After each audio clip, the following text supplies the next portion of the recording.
Inumaneng kakabsa. Nice! At bago nga nangyari yun, bumalik nga muna kami dito sa may kawayan. Itutuloy namin yung pagpuputol ng kawayan dahil sa kulungan ng baboy.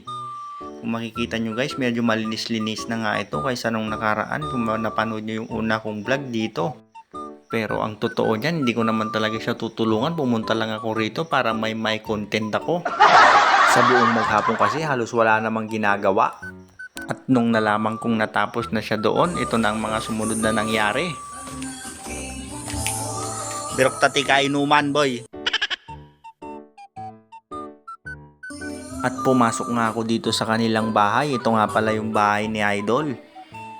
Pero nasaan kaya yon? Nawawala. Hanapin natin dito. Ayun! Nandun siya! G-boy!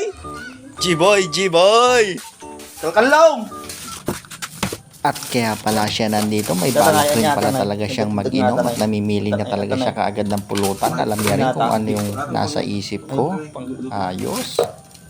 Ito.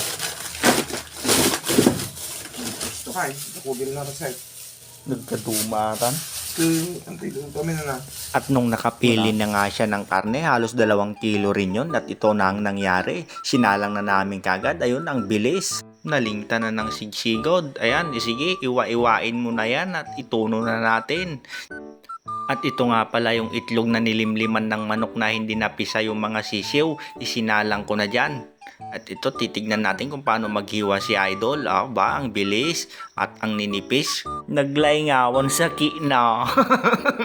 Yung mga karne pa lang ito ay tidda pa nung Christmas. Mga pinarty namin nung Christmas pa yan. Daming natira kasi isang buong baboy yung pinarty namin. Ayan, malapit na ngang matapos yung hinihiwa ni Idol.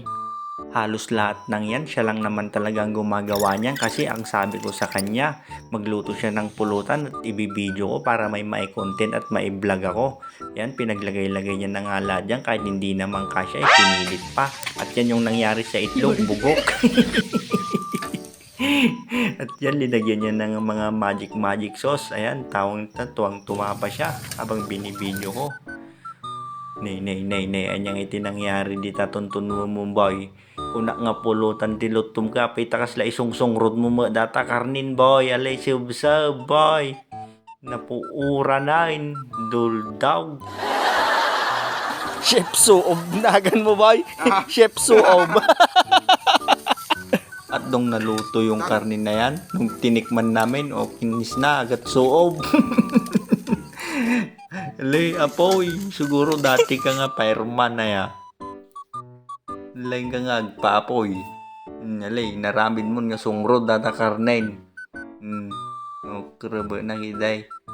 Naimas pa yung dadalay, sub.